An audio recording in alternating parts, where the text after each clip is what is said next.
Hi, Mr. and Mrs. Smith. I know that you came to me a few weeks ago about some concerns for Tommy's behavior and potential developmental delay. I've noticed some mental health risk behaviors, and I thought it would be important to talk about them with you. Um, there are three different things that we could possibly talk to a physician or a pediatrician about, but there are three delays that I have found that Tommy could possibly fall under.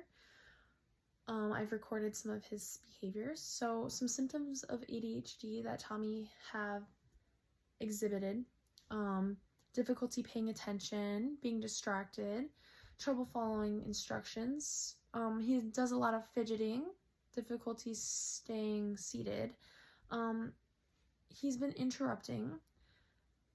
Has a hard time waiting his turn. I noticed that the other day at the water fountain he could not wait in line, which that's okay. It's normal for kids to be impatient, but it has been quite concerning recently. Evaluation for all of these would be through a doctor or a psychologist. So, you want to gather information from teachers, yourselves, caregivers, get that recorded. Most of the time, doctors for all of these that I'm going to be talking about use Diagnostic and Statistical Manual of Mental Disorders to make the diagnosis. ADHD can be caused by genetics, so it tends to run in families. Just something about the brain chemistry and the brain development, particularly the areas that regulate attention, impulsivity, and activity level, that may play a role.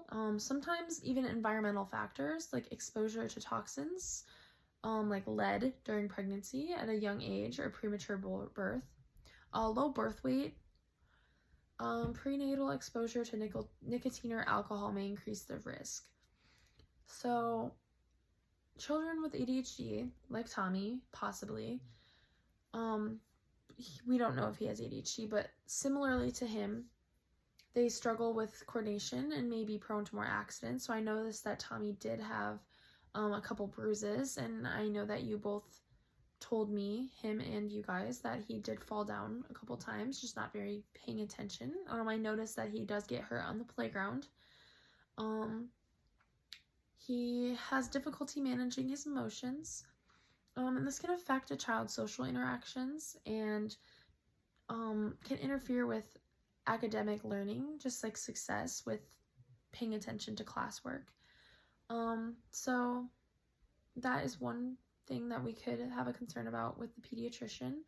Another thing is anxiety, stomach aches or headaches. I know that he has been having headaches more recently. Muscle tension or trembling could be him not being able to sit still, similar to the ADHD. Similarly to ADHD, it is diagnosed through the same way. It can be caused by environmental factors, stressful events, maybe family conflict, talking to him about certain things instead of, I don't know if there's anything going on at home. Moving or starting school can trigger anxiety, and he is a young boy, so similarly to ADHD, it can be brain chemistry or hormonal changes that can play a role. Witnessing something that could cause anxiety, that could be traumatic for him. Any family history, I know doctors will ask you about that. Moving or starting school, that could be some reasons. The symptoms can affect the child with physical symptoms such as headaches or stomach aches and fatigue. It has been difficult for Tommy to participate in class and activities, so maybe that could be something that we could look into, that's the cause. And finally, I want to talk about ADHD. So persistent and intrusive thoughts, images that cause anxiety or distress, obsessions, contamination, that could be a fear for a child, harm coming to loved ones, causing a lot of anxiety, worries of order and symmetry, repetitive behaviors or rituals are performed, so lots of repeating things, if that's something that we see in Tommy. So the same way to assess Tommy's behavior, doctors may use the Diagnostic and Statistical Manual of Mental Disorders, that criteria. They also may conduct interviews with the child or parents, standardized testing that they use for these type of mental disorders. They also use some tools just to see the severity of the symptoms. There have been things that people have said that OCD runs in families, so it could be a genetic factor. Imbalances in the neurotransmitters, stressful life events or trauma, similar to anxiety. Compulsive behaviors can consume a significant amount of energy. So when Tommy is feeling headaches or tired or anxious, it could be because of this. Interacting with others can be difficult for him. It could be OCD or anxiety or ADHD interfering with how he's thinking.